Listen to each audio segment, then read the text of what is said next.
The galaxy had forgotten what fear felt like. For centuries, the Dominion stood unchallenged. Its fleet spanning thousands of systems, its soldiers shielded by armor that could shrug off plasma, rail slugs, and even the silent death of singularity rounds. Their leaders proclaimed themselves unbreakable. They said no weapon in existence could pierce their aegis. No civilization could craft a gun that would make their armies kneel. Then humanity arrived. At first, the Dominion ignored the small blue planet on the edge of a dying arm of the galaxy. Humans were new, inexperienced, fragile. They had only a few colony worlds, a scattered fleet, and technology that looked primitive compared to the standards of the core empires. The Dominion did not see a rival. They saw a future vassal. Their first envoy came wrapped in arrogance. The Dominion ambassador stood before the United Earth Assembly and announced that the Dominion's rule was eternal, that humanity's entry into the stars required tribute and obedience. The council listened in silence. The ambassador ended his speech with the same phrase that had echoed across galaxies for millennia: "No gun can break us." The humans did not respond immediately. They studied, they listened, and they learned. In the quiet halls beneath Earth's crust, far from the eyes of the Dominion, a decision was made. Humanity would not kneel. They would not pay tribute. They would not bow before those who believed themselves immortal. They would answer arrogance with invention. Project Breaker began in silence. It was not a single weapon, but a philosophy. 10 research divisions across 10 hidden worlds were assigned to one purpose: to build the impossible, to forge the first weapons in galactic history that could do what no species had achieved, to shatter the unbreakable. The first breaker was born on Titan. Its barrel stretched 2 kilometers, its core fueled by quantum fusion cells that sang with restrained power. It fired tungsten slugs at a fraction below light speed, each one carrying enough kinetic energy to level a continent. The engineers named it Atlas. When tested on a captured Dominion battleship, Atlas tore the vessel apart in a single shot. The second breaker emerged from Luna's shipyards. It was smaller, but it carried an intelligence within its firing systems, a machine mind that could predict trajectories and counter defenses before they were deployed. They named it Oracle. Each breaker that followed was unique. Leviathan, mounted beneath the oceans of Europa, could launch a magnetic pulse capable of disabling fleets in orbit. Spectre, hidden in the asteroid belt, could cloak itself from every known form of detection while preparing a shot that could punch through a moon.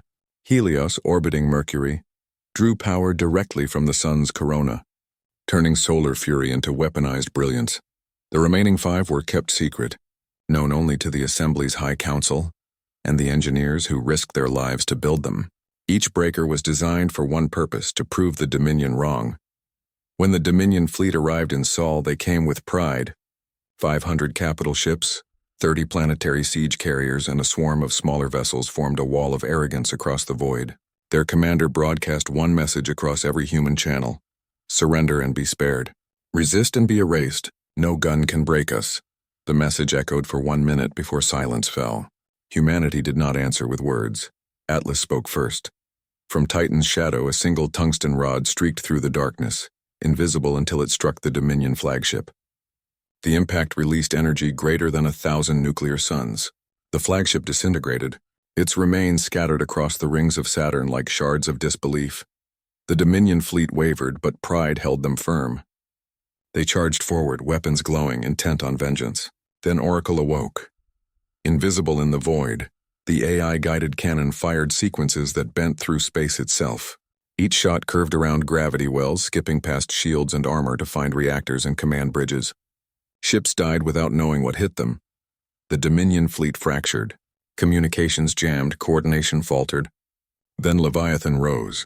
From the depths of Europa's sea, a storm of magnetic fire surged into the sky, tearing through Dominion electronics, frying engines, and leaving ships adrift like ghosts. Spectre moved next, unseen. It fired once. A moon near Jupiter split apart. The shockwave threw nearby vessels into chaos. Helios finished what remained near the sun, releasing a lance of solar energy that burned through shields thought eternal. In 1 hour, half the Dominion invasion fleet was gone. The survivors retreated, broken and humiliated. But the humans were not finished. They transmitted a single message across the stars: You said no gun could break you. We built 10. The Dominion called it blasphemy. They swore revenge. Across the core worlds, their scientists worked day and night to counter the breakers. They analyzed fragments, captured debris, interrogated prisoners, but humanity was already ahead. The remaining 5 breakers hidden beyond Sol were not stationary. They were mobile. They were living fortresses. Goliath orbited the dark edge of the Oort cloud, equipped with a gravity core that could compress entire ships into singularities. Vanguard moved between stars, its rail system capable of launching projectiles faster than light. Eclipse could cloak entire fleets behind a veil of distorted time. Tempest harnessed antimatter storms harvested from dead stars. And Requiem, the final breaker, was not a weapon in the traditional sense. It was Earth itself. Deep within the planet's mantle, the Assembly had constructed a defense lattice that could channel planetary energy into a single upward burst. If ever Earth was threatened, the entire world could fire as one. The Dominion could not comprehend this kind of madness. To them, war was an art of control. To humans, it was survival. The next battle came at Vega.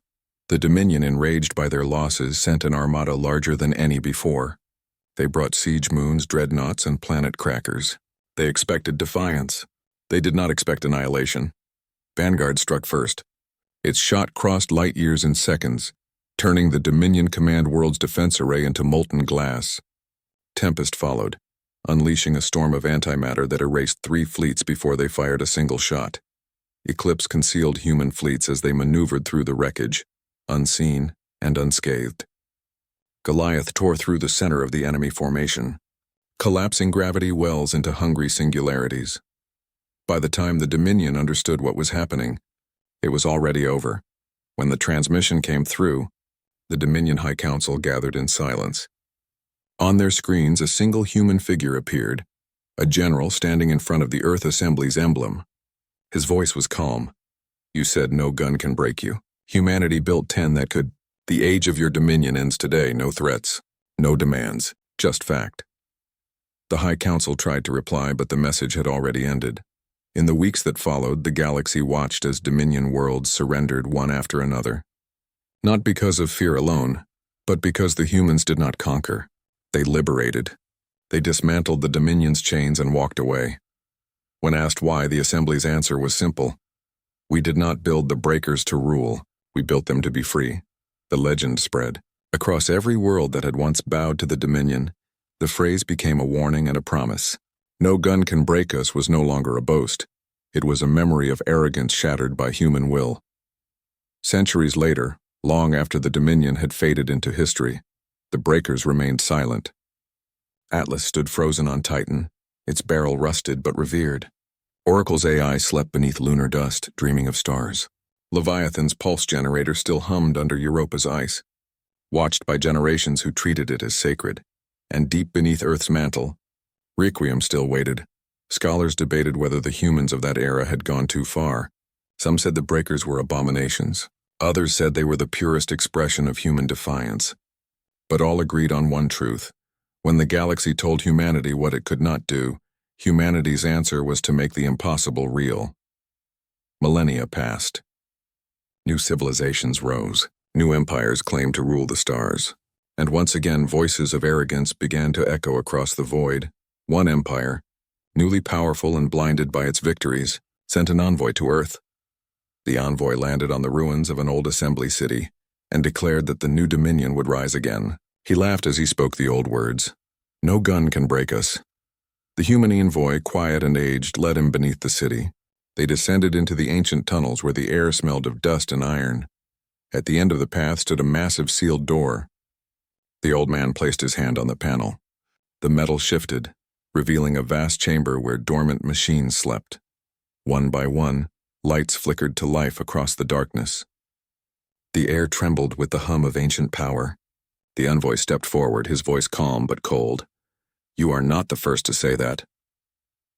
When the chamber doors opened fully, the new Dominion envoy saw what lay within. 10 colossal guns, each different, each monumental, resting in eternal silence.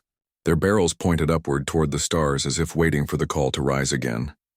The envoy's confidence vanished. His words faltered. The human smiled faintly. Humanity built 10 that could. Pray we never have to wake them again. The envoy returned to his fleet without another word. His empire never invaded Earth. The message spread faster than any fleet could travel.